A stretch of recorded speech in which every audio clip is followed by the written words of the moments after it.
Everyone, welcome back to my channel. So friends, ನಾನು ತಮ್ಮಲ್ಲಿ ಒಂದು ರಿಕ್ವೆಸ್ಟ್ ಮಾಡ್ಕೋತೀನಿ. ಯಾರ್ಯಾರು ಮೊದಲನೇ ಬಾರಿ ನನ್ನ ವಿಡಿಯೋನ ವಾಚ್ ಮಾಡ್ತಾ ಇದ್ದೀರಾ, ದಯವಿಟ್ಟು ಸಬ್ಸ್ಕ್ರೈಬ್ ಮಾಡಿಕೊಂಡು ಫುಲ್ ವಿಡಿಯೋ ವಾಚ್ ಮಾಡಿ ಅಂತ ಕೇಳ್ಕೊತೀನಿ. ಸೊ ಫ್ರೆಂಡ್ಸ್, ನಾನು ಈ ದಿನ ಹಬ್ಬ ಆದ 6ನೇ ದಿನ ಕಳಸನ ಯಾವ ರೀತಿ ಇಳಿಸೋದು, ವಿಸರ್ಜನೆ ಮಾಡೋದು ಹೇಗೆ ಅನ್ನೋದನ್ನು ಈ ವಿಡಿಯೋದಲ್ಲಿ ನಾನು ತೋರಿಸ್ತಾ ಇದ್ದೀನಿ. ಸೊ ಲಾಸ್ಟ್ ಇಯರು ಕೂಡ ನಾನು ತುಂಬ ಡೀಪಾಗಿ ವಿಡಿಯೋ ಮಾಡಿದ್ದೆ. ಸೊ ಹಾಗಾಗಿ ಇವತ್ತು ಒಂದು ಚಿಕ್ಕ ವಿಡಿಯೋನ ಮಾಡ್ತಾಯಿದ್ದೀನಿ. ಸೊ ದಯವಿಟ್ಟು ಈ ವಿಡಿಯೋನ ಸ್ಕಿಪ್ ಮಾಡ್ದೇ ಫುಲ್ ವಿಡಿಯೋ ವಾಚ್ ಮಾಡಿ ಅಂತ ಕೇಳ್ಕೊತೀನಿ.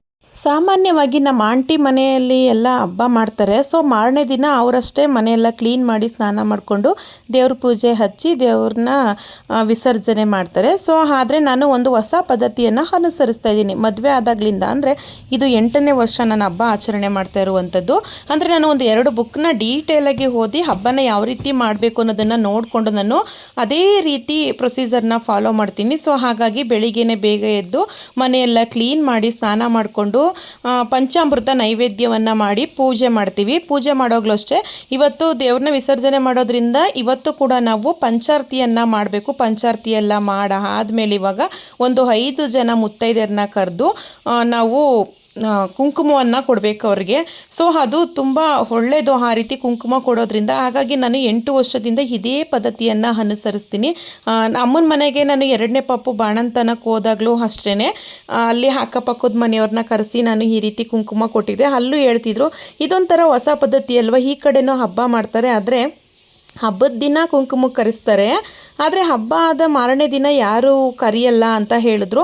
ಆದರೆ ನಾನು ಯಾವುದೇ ಒಂದು ಪೂಜೆನ ಅನುಸರಿಸ್ತಾ ಇದ್ದೀನಿ ಅಂತ ಅಂದಾಗ ನಾನು ಒಬ್ಬರನ್ನೇ ಫಾಲೋ ಮಾಡಲ್ಲ. ಯಾರು ಎಷ್ಟು ಚೆನ್ನಾಗಿ ನೀಟಾಗಿ ಹಬ್ಬ ಮಾಡ್ತಾಯಿದ್ದಾರೆ, ಮತ್ತು ನಾನು ನಂದೊಂಥರ ಬುದ್ಧಿ, ಯಾರು ಚೆನ್ನಾಗಿ ಅವ್ರ ಮನೆಯಲ್ಲಿ ನೆಮ್ಮದಿಯಾಗಿದ್ದಾರೆ, ಹಬ್ಬ ಮಾಡಿದ್ಮೇಲೆ ಚೆನ್ನಾಗಿದ್ದಾರೆ ಮನೆ ಕಡೆ, ಅವ್ರನ್ನ ಸ್ವಲ್ಪ ಯಾವ ರೀತಿ ಹಬ್ಬ ಮಾಡ್ತಾರೆ, ಯಾವ ರೀತಿ ಅನುಸರಿಸ್ತಾರೆ ಅದನ್ನು ಸ್ವಲ್ಪ ಫಾಲೋ ಮಾಡೋದು ಜಾಸ್ತಿ. ನಾನು ಸುಮ್ಮನೆ ಯಾರೋ ಅವ್ರು ಹಿಂಗೆ ಮಾಡ್ತಾರೆ ಇವ್ರು ಹಿಂಗೆ ಮಾಡ್ತಾರೆ ಅಂತ ಹೇಳೋದೆಲ್ಲ ಫಾಲೋ ಮಾಡೋದಕ್ಕೆ ಹೋಗಲ್ಲ.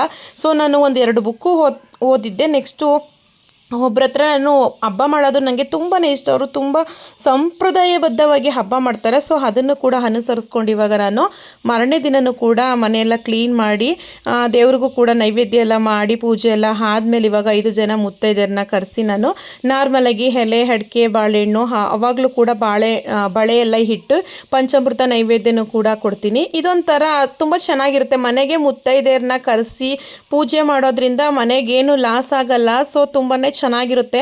ಮುತ್ತೈದೆಯರು ಲಕ್ಷ್ಮಿಯರಿಗೆ ಸಮ ಅಂತ ಹೇಳ್ತಾರೆ. ಸೊ ಹಾಗಾಗಿ ನಾವು ದೇವ್ರ ವಿಗ್ರಹನ ಕೂರಿಸ್ತೀವಿ. ಅವರ ಪ್ರತಿರೂಪವಾದಂಥ ಮುತ್ತೈದೆಯರನ್ನ ಕರೆಸಿ ಕುಂಕುಮ ಕೊಟ್ಟರೆ ಮನೆಗೆ ತುಂಬಾ ಒಳ್ಳೆಯದು. ಸೊ ನೀವು ಕೂಡ ನೆಕ್ಸ್ಟ್ ಇಯರು ಈ ಪೂಜಾ ಪದ್ಧತಿಯನ್ನು ಅನುಸರಿಸ್ಕೊಂಡ್ರೆ ತುಂಬಾ ಒಳ್ಳೆಯದು ಅಂತ ಹೇಳ್ತೀನಿ. ಸೊ ನಮ್ಮ ಇನ್ನೊಬ್ಬರು ಫ್ರೆಂಡು ಬಂದಿಲ್ಲ ಕುಂಕುಮಕ್ಕೆ, ಅವರಿಗೆ ವಿಡಿಯೋ ಕಾಲ್ ಮಾಡಿ ತೋರಿಸ್ತಾ ಇದ್ದಾರೆ. ಸೊ ದಿವ್ಯ ಈ ರೀತಿ ಕುಂಕುಮ ಕೊಡ್ತಾ ಇದ್ದಾಳೆ ನೋಡು ಅಂತೇಳಿ ಆಶಕ್ಕ. ಸೊ ತುಂಬಾ ಖುಷಿಯಾಗುತ್ತೆ. ಮಾರನೇ ದಿನವೂ ಫ್ರೆಂಡ್ಸ್ ಎಲ್ಲ ಸೇರ್ತೀವಿ ಒಂದು ಕಡೆ ಅಂತ. ಯಾಕಂದರೆ ಹಬ್ಬದ ದಿನ ತುಂಬ ಸುಸ್ತಾಗ್ಬಿಟ್ಟಿರ್ತೀವಿ, ಮನೆ ಕೆಲಸ ಎಲ್ಲ ಮಾಡಿ ಮಾರನೇ ದಿನ ಸ್ವಲ್ಪ ಫ್ರೀ ಆಗಿರ್ತೀವಿ ಅಲ್ವಾ. ಹಾಗಾಗಿ ಒಂದು 2 ನಿಮಿಷ ಕೂತ್ಕೊಂಡು ಫ್ರೆಂಡ್ ಜೊತೆ ಎಲ್ಲ ಮಾತಾಡಿದ್ವಿ. ದೀಪ ಎಲ್ಲ ಹಚ್ಚಿರ್ತೀವಲ್ವ, ದೀಪ ಎಲ್ಲ ನಂದೋಗೋ ತನಕನೂ ನೀವು ಒಂದು ಸ್ವಲ್ಪ ಹೊತ್ತು ದೇವ್ರನ್ನ ಬಿಟ್ಬಿಡಬೇಕು. ಯಾಕಂದರೆ ಸಡನ್ಲಿ ಎತ್ತೋದಕ್ಕೆ ಹೋಗಬೇಡಿ. ಇವತ್ತು ಶನಿವಾರ ಆಗಿರೋದ್ರಿಂದ ಶ್ರಾವಣ ಶನಿವಾರ, ಹಾಗಾಗಿ ಇವತ್ತೇ ನಾವು ತೆಂಗಿನಕಾಯಿ ಅಂದರೆ ಕಳಸದ ಕಾಯಿ ಎಲ್ಲನೂ ಪೂಜೆ ಮಾಡಿಸಿ ಇವತ್ತೇ ಸಿಹಿ ನೈವೇದ್ಯ ಮಾಡೋಣ ಅಂದ್ಕೊಂಡು ಡಿಸೈಡ್ ಮಾಡ್ಕೊಂಡ್ವಿ. ಸೊ ನೀವಿಲ್ಲಿ ನೋಡ್ತಾ ಇರ್ಬೋದು, ನಾನು ಆಲ್ರೆಡಿ ದೀಪ ಎಲ್ಲ ಉರಿದೋಗಿದೆ, ಅಂದರೆ ಎಲ್ಲ ನಂದೋಗಿದೆ. ಅಷ್ಟರಲ್ಲಿ ನಾನು ಇನ್ನೊಂದು ದೀಪ ಇತ್ತು, ಕಾಮಾಕ್ಷಿ ದೀಪ, ಅಷ್ಟರಲ್ಲಿ ತಟ್ಟೆ ಎಲ್ಲ ಎತ್ತಿಟ್ಟು ಇವಾಗ ದೇವ್ರ ವಿಗ್ರಹ ಆಯ್ತಲ್ಲ ಅದನ್ನು ಒಂದೊಂದನ್ನೇ ಬಿಡಿಸ್ಕೊತಾ ಇದ್ದೀನಿ. ನೀವು ಯಾವತ್ತೂ ಅಷ್ಟೇ ದೇವ್ರನ್ನ ಇಳಿಸ್ಬೇಕಾದ್ರೆ ಬಲಗಡೆಯಿಂದ ಸ್ಟಾರ್ಟ್ ಮಾಡಿ, ಅಂದರೆ ಬಲಗಡೆಯಿಂದ ಹೂನ ತೆಗೀರಿ, ನೆಕ್ಸ್ಟ್ ಓಲೆ ಆ ರೀತಿ ತೊಗೊಂಡು ಬರಬೇಕು. ಯಾವಾಗಲೂ ಅಷ್ಟೇ ಎಡಗಡೆಯಿಂದ ಸ್ಟಾರ್ಟ್ ಮಾಡೋದಕ್ಕೆ ಹೋಗಬೇಡಿ. ನನಗೆ ಒಂದು ಬೇಜಾರಾಗ್ತಿದ್ದದ್ದು ಏನಪ್ಪ ಅಂದರೆ, ನನಗೆ ಒಂಥರ ಈ ಸರಿ ಲಕ್ಷ್ಮಿ ತುಂಬಾ ಇಷ್ಟ ಆಗ್ತಿದ್ರು. ಇದು ಸೀರೆ ಎಲ್ಲ ಕಳಿಬೇಕಾದ್ರೆ ಅಯ್ಯೋ ಇಷ್ಟು ಬೇಗ ಹಬ್ಬ ಮುಗ್ದೈತಲ್ಲ, ಹಬ್ಬ ಮಾಡಬೇಕು ಅಂದಾಗ 1 ತಿಂಗಳಿಂದ ನಾವು ಪ್ರಿಪ್ರೇಷನ್ ಮಾಡ್ಕೋತಾ ಇದ್ವಿ. ಈ ರೀತಿಯೇ ಮಾಡಬೇಕು, ಸೀರೆನ ಇದೇ ಡಿಸೈನಲ್ಲಿ ಹುಡಿಸ್ಬೇಕು, ಇದೇ ಕಲರ್ ಇರಬೇಕು, ಬ್ಯಾಕ್ಗ್ರೌಂಡ್ ಡಿಸೈನ್ ಇದೇ ರೀತಿ ಇರಬೇಕು ಲಕ್ಷ್ಮಿಗೆ ಅಂತೆಲ್ಲ ಪ್ಲ್ಯಾನ್ ಮಾಡ್ಕೋತೀವಿ. ಆದರೆ ಒಂದು ದಿನದಲ್ಲಿ ಹಬ್ಬದ ಸಡಗರ ಎಲ್ಲ ಮುಗ್ದೋಗುತ್ತೆ. ನೆಕ್ಸ್ಟ್ ಇಯರ್ ಬರೋವರೆಗೂ ಕಾಯಬೇಕು.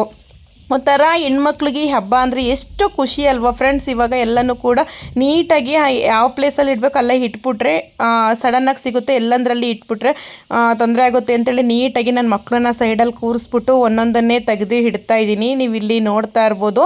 ಮತ್ತು ನಾನು ನಿಮಗೆ ಇನ್ನೊಂದು ಇಂಪಾರ್ಟೆಂಟ್ ವಿಷಯ ಹೇಳಲೇಬೇಕು. ಯಾಕಂದರೆ ಅರ್ಶಿನದ ಕೊನೆ ತಾಲಿ ಅಂತ ಕಟ್ತೀವಲ್ವ ಲಕ್ಷ್ಮಿಗೆ.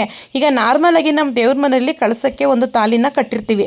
ಆ ತಾಲಿನ ನಾವು ಹರಿಯೋ ನೀರಿಗೆ ಬಿಟ್ಟು ಈಗ ದೇವರಿಗೆ ಕಟ್ಟಿದ್ವಲ್ಲ ತಾಲಿನ, ಆ ತಾಲಿಯನ್ನು ಕಟ್ಟಬೇಕು. ಇನ್ನೊಂದು ವರ್ಷಗಂಟನೂ ಇದೇ ತಾಲಿ ಇರಬೇಕು. ನೆಕ್ಸ್ಟ್ ಇಯರ್ ಹಬ್ಬ ಮಾಡಿ ತಾಲಿ ಕಟ್ತೀವಲ್ಲ ಲಕ್ಷ್ಮಿಗೆ, ಆ ತಾಲಿನ ಆ ಲಕ್ಷ್ಮಿಗೆ ಇಟ್ಬಿಟ್ಟು, ಒಳಗಡೆ ಇರೋ ಲಕ್ಷ್ಮಿಗೆ ಇಟ್ಬಿಟ್ಟು ಆ ತಾಲಿನ ಹರಿ ನೀರಿಗೆ ಬಿಡಬೇಕು. ವರ್ಷವೂ ಈ ಪದ್ಧತಿಯನ್ನು ಅನುಸರಿಸ್ತೀನಿ. ಈ ನನ್ನ ಮಗ ನೋಡಿ ತರಲೆ, ನನ್ನ ಮಗ ಅಕ್ಕಿನ ತಗೊಂಡು ಅಕ್ಷತೆನ ಈಗಲೂ ಕೂಡ ದೇವರಿಗೆ ಅರ್ಪಿಸ್ತಾ ಇದ್ದಾನೆ. ತಗೊಳ್ಳಿ ಲಕ್ಷ್ಮಿ, ಒಳ್ಳೇದು ಮಾಡಿ ನಮಗೆ ಲಕ್ಷ್ಮಮ್ಮ ಅಂದ್ಕೊಂಡು ನೋಡಿ. ಸೊ ಮಕ್ಕಳಿದ್ರೆ ಮನೇಲಿ ಅವ್ರು ಏನೇ ಒಂದು ಚೇಷ್ಟೆ ಮಾಡಿದ್ರೂ ಕೂಡ ಒಂದು ಸ್ವಲ್ಪ ಕೋಪ ಬಂದ್ರೂ ಒಂಥರ ಖುಷಿಯಾಗುತ್ತೆ. ಮನೇಲಿ ಮಕ್ಕಳಿರಬೇಕು ಅನ್ನೋದು ಇದಕ್ಕೇನೆ. ಎಷ್ಟೇ ಬೇಜಾರಾಗಿದ್ರು, ಎಷ್ಟೇ ಮನಸ್ಸಿಗೆ ನೋವಾಗಿದ್ರೂ ಕೂಡ ಮಕ್ಕಳು ಮಾತಾಡ್ತಾ ಇರ್ತಾರಲ್ವ, ಆ ನೋವೆಲ್ಲ ನಾವು ಮರ್ತ್ಬಿಡ್ತೀವಿ. ಅದಕ್ಕೆ ಹೇಳೋದು, ಮನೆಯಲ್ಲಿ ಮಕ್ಕಳಿದ್ರೆ ಬೀಸಣಿಗೆ ಆತಾಕ ಅಂತ ಒಂದು ಗಾದಿನೇ ಐತೆ. ಸೊ ಅದಕ್ಕೆ ಮನೇಲಿ ಮಕ್ಕಳಿರಬೇಕು ಅಂತ ಹೇಳೋದು. ಸೊ ಈಗ ಎಲ್ಲನೂ ನೀಟಾಗಿ ಬಿಡಿಸ್ಕೊತಾ ಇದ್ದೀನಿ. ಮತ್ತು ಇವತ್ತು ಶ್ರಾವಣ ಶನಿವಾರ ಆಗಿರೋದ್ರಿಂದ ನಮ್ಮೂರಲ್ಲಿ ಅಂದರೆ ನರಸೀಪುರದಲ್ಲಿ ಬೆಳ್ಳಿ ಗರುಡೋತ್ಸವ ಇದೆ. ಸೊ ಹಾಗಾಗಿ ಇವತ್ತಿನೇ ನಾವು ಮಡ್ಲಕ್ಕಿಗೆ ಇಟ್ಟಿದ್ನಲ್ಲ ಲಕ್ಷ್ಮಿಗೆ, ಆ ಮಡ್ಲಕ್ಕಿನ ಕೊಟ್ಬಿಟ್ಟು ಪೂಜೆ ಮಾಡಿಸ್ಕೊಂಡು ನಂತರ ನಾವು ಕಳಸದ ಕೈನೂ ಕೂಡ ಓಡಿಸ್ಕೊಂಡು ಪೂಜೆ ಮಾಡಿಸ್ಕೊಂಡು ಬರೋಣ ಅಂದ್ಕೊಂಡು ಇವಾಗ ರೆಡಿ ಮಾಡ್ತಾ ಇದ್ದೀವಿ. ಸೊ ನೀವು ಇಲ್ಲಿ ನೋಡ್ತಾ ಇರ್ಬೋದು. ಯಾವಾಗಲೂ ಅಷ್ಟೇ ಕಾಯಿ ಕೊಳ್ತೋಗೋವರೆಗೂ ದಯವಿಟ್ಟು ಇಟ್ಕೊಳ್ಳೋಕೆ ಹೋಗಬೇಡಿ. ಯಾಕಂದರೆ ನೀರಿದ್ದಾಗಲೇ ಕಾಯಿನ ಒಡಿಸಿ ಮನೆಯಲ್ಲಿ ಸಿಹಿ ನೈವೇದ್ಯವನ್ನು ಮಾಡಿ. ಮತ್ತು ಇನ್ನೊಂದು ಇಂಪಾರ್ಟೆಂಟ್ ವಿಷಯ, ದಯವಿಟ್ಟು ನೀವು ಕಳಸದ ಕಾಯಿನ ಸ್ವೀಟ್ ಮಾಡ್ತೀರಲ್ವ, ಬೇರೆಯವ್ರ ಮನೆಗೆ ಕೊಡಬಾರ್ದು ಅನ್ನೋದು ಒಂದು ಶಾಸ್ತ್ರ ಇದೆ. ನಿಮ್ಮ ಮನೇಲಿ ಎಷ್ಟು ಜನ ಇರ್ತಾರೆ ಅಷ್ಟು ಜನ ಮಾತ್ರ ತಿನ್ನಬೇಕು ಅನ್ನೋದು ಒಂದು ಶಾಸ್ತ್ರ ಇದೆ. ಹಾಗಾಗಿ ಆ ಕಾಯಿನ ನೀವೇ ಏನಾದರೂ ಒಂದು ಮಿಠಾಯಿ ಇಲ್ಲಾಂದ್ರೆ ಏನಾದರೂ ಒಂದು ಸ್ವೀಟ್ನ ರವೆ ಉಂಡೆನೋ ಮಾಡ್ಕೊಂಡು ತಿಂದರೆ ಬೆಸ್ಟು ನನ್ನ ಪ್ರಕಾರ. ಸೊ ನನಗಂತೂ ದೇವ್ರ ವಿಗ್ರಹನ ಅದೆಲ್ಲ ಬಿಚ್ತಾ ಇದ್ದಾಗಂತೂ ತುಂಬ ಬೇಜಾರಾಗ್ತಾಯಿತ್ತು, ಇಷ್ಟು ಬೇಗ ಹಬ್ಬ ಮುಗ್ದೋಯ್ತಲ್ಲ ಅಂತೇಳಿ. ಆದರೆ ನಾನು ಬ್ಯಾಕ್ಗ್ರೌಂಡ್ ಡಿಸೈನ್ ಅಂತೂ ಒಂದು 4 ದಿನ ಗಂಟನೂ ಕೂಡ ಹಂಗೆ ಉಳಿಸ್ಕೊಂಡಿದ್ದೆ. ಸೊ ತುಂಬಾ ಚೆನ್ನಾಗಿ ಕಾಣಿಸುತ್ತೆ.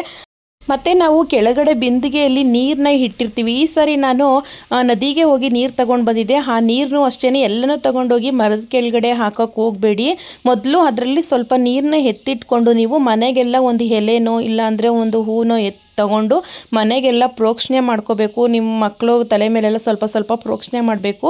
ಏಕೆಂದರೆ ನಾವು ದೇವರು ಅಂತ ಪೂಜಿಸಿರ್ತೀವಿ, ಅದರಲ್ಲಿ ಅಷ್ಟು ಶಕ್ತಿ ಇರುತ್ತೆ. ಅದನ್ನು ನಾವು ಮನೆಯಲ್ಲಿರುವಂತಹ ನೆಗೆಟಿವ್ ಎನರ್ಜಿ ಎಲ್ಲ ಹೋಗಲಿ, ಮನೆಗೆ ಒಳ್ಳೇದಾಗಲಿ ಅನ್ನೋ ಒಂದು ನಂಬಿಕೆ. ಸೊ ಹಾಗಾಗಿ ಆ ನೀರನ್ನ ಎಲ್ಲರಿಗೂ ಪ್ರೋಕ್ಷಣೆ ಮಾಡಿ ಮನೆಗೆಲ್ಲ ಪ್ರೋಕ್ಷಣೆ ಮಾಡಿದ ತಕ್ಷಣವೇ ನಿಮ್ಮ ಮನೇಲಿ ತುಳಸಿ ಗಿಡನ ಯಾವುದೋ ಒಂದು ಗಿಡ ಇರುತ್ತೆ, ಆ ಗಿಡಗಳಿಗೂ ಕೂಡ ಸ್ವಲ್ಪ ಸ್ವಲ್ಪ ನೀರು ಹಾಕಿ ಸಡನ್ಲಿ ತೊಗೊಂಡೋಗಿ ಹಾಕಬೇಡಿ. ಆಮೇಲೆ ಉಳಿದಂಥ ನೀರನ್ನ ತೆಂಗಿನ ಮರಕ್ಕೆ ತೊಗೊಂಡೋಗಿ ಹಾಕೋದು ಒಳ್ಳೆಯದು. ಮತ್ತು ಬಲಗಡೆ ನಾವು ಪಿಳ್ಳಾರ್ತಿ ಅಂತ ಮಾಡಿರ್ತೀವಿ. ಅಂದರೆ ಗಣಪತಿ ವಿಗ್ರಹನ ನಾವು ಸಗಣಿಯಲ್ಲಿ ಮಾಡಿ 21 ಗರಕೆನ ಫಿಕ್ಸ್ ಮಾಡಿರ್ತೀವಿ. ಅದನ್ನು ಅಷ್ಟೇ ತೆಂಗಿನ ಮರದ ಬುಡಕ್ಕೆ ನಾವು ತಗೊಂಡೋಗಿ ಇಡಬೇಕು. ಅದೇ ಸಂಪ್ರದಾಯ. ಎಲ್ಲಂದರಲ್ಲಿ ಕಸಕ್ಕೆಲ್ಲ ಹಾಕೋದಿಕ್ಕೆ ಹೋಗಬೇಡಿ, ಅದು ತುಂಬಾ ಶ್ರೇಷ್ಠ. ಸೊ ಮತ್ತು ಈ ವಿಡಿಯೋದಲ್ಲಿ ಇನ್ನೊಂದು ವಿಡಿಯೋನ ಆ್ಯಡ್ ಮಾಡಿದ್ದೀನಿ. ಆ್ಯಕ್ಚುಲಿ ಹಬ್ಬದ ದಿನವೇ ನಮ್ಮ ಮನೆಯವ್ರ ಬರ್ಡೇ ಇತ್ತು. ಸೊ ಈ ಸಾರಿ ನಾವು ಸೆಲೆಬ್ರೇಷನ್ ಮಾಡಿಲ್ಲ, ಹಬ್ಬ ಇದ್ದಿದ್ದರಿಂದ ಎಲ್ಲ ಬ್ಯುಸಿ ಆಗ್ಬಿಟ್ವಲ್ವ. ಅವರು ಕೂಡ ಹಬ್ಬ ಮಾಡೋಣ ನೆಮ್ಮದಿಯಾಗಿ ಅಂತ ಹೇಳಿದ್ರು. ಸೊ ನನ್ನ ಮಗನಿಗೆ ಒಂಥರ ಖುಷಿ, ಅವ್ರ ಅಪ್ಪಂಗೆ ಏನಾದರೂ ಒಂದು ಗಿಫ್ಟ್ ಕೊಡಬೇಕು. ಹಾಗಾಗಿ ಅವನಿವಾಗ ಮೋರಿಗೆ ಬಂದಿದ್ದಾನೆ. ನಮ್ಮ ಮನೆ ಪಕ್ಕದ ಹುಡುಗರನ್ನ ಕರ್ಕೊಂಡು ಏನಾದರೂ ಅಪ್ಪಂಗೆ ಕೊಡ್ಸೋಣ ಅಂತೇಳಿ ಫೈನಲಿ ಇವನು ಒಂದು ಕ್ವಾಲಿಟಿ ಪೆನ್ನ ಅವ್ರ ಅಪ್ಪನಿಗೆ ಕೊಡಿಸ್ತಾ. 10 ರೂಪಾಯಿ ಪೆನ್ನೇ ಕೊಡಿಸ್ಲಿ, ಆದರೆ ಅವ್ರ ಅಪ್ಪನಿಗೆ ತುಂಬ ಪ್ರೀತಿಯಿಂದ ಅಪ್ಪನಿಗೆ ಗಿಫ್ಟ್ ಕೊಡಲೇಬೇಕು ಅಂತ ಕೊಡಿಸಿದ್ನಲ್ಲ, ಅದಂತೂ ನನಗೆ ತುಂಬಾ ಇಷ್ಟ ಆಯಿತು.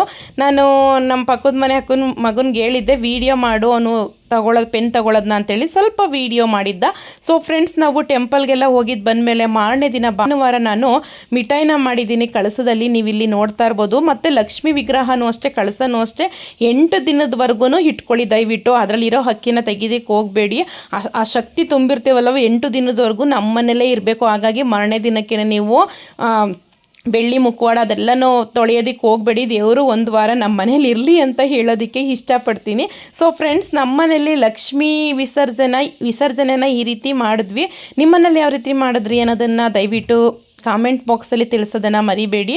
ಹಾಗೆ ಈ ವಿಡಿಯೋ ಹೇಗಿತ್ತು ಅಂತ ಕಾಮೆಂಟ್ ಮಾಡಿ, ಲೈಕ್ ಮಾಡಿ, ಶೇರ್ ಮಾಡಿ ಅಂತ ಕೇಳ್ಕೊತೀನಿ. ನನ್ನ ಉಳಿದಂಥ ವಿಡಿಯೋನು ಕೂಡ ವಾಚ್ ಮಾಡಿ. ವರಮಹಾಲಕ್ಷ್ಮಿ ಹಬ್ಬ ಪೂಜೆನ ಯಾವ ರೀತಿ ಮಾಡಿದ್ದೀನಿ ಅನ್ನೋದನ್ನು ಕೂಡ ವಿಡಿಯೋ ಹಾಕಿದ್ದೀನಿ. ದಯವಿಟ್ಟು ಮಿಸ್ ಮಾಡ್ದೇ ಆ ವಿಡಿಯೋನು ಕೂಡ ವಾಚ್ ಮಾಡಿ ಫ್ರೆಂಡ್ಸ್ ಅಂತ ಹೇಳ್ತಾ, ನೆಕ್ಸ್ಟ್ ವಿಡಿಯೋದಲ್ಲಿ ನನ್ನ ತಮ್ಮನಿಗೆ ರಾಖಿ ಕಟ್ಟಿದಂಥ ಒಂದು ಸಣ್ಣ ವಿಡಿಯೋನ ಹಾಕ್ತೀನಿ. ದಯವಿಟ್ಟು ವಾಚ್ ಮಾಡಿ. ಓಕೆ ಫ್ರೆಂಡ್ಸ್, ಬಾಯ್.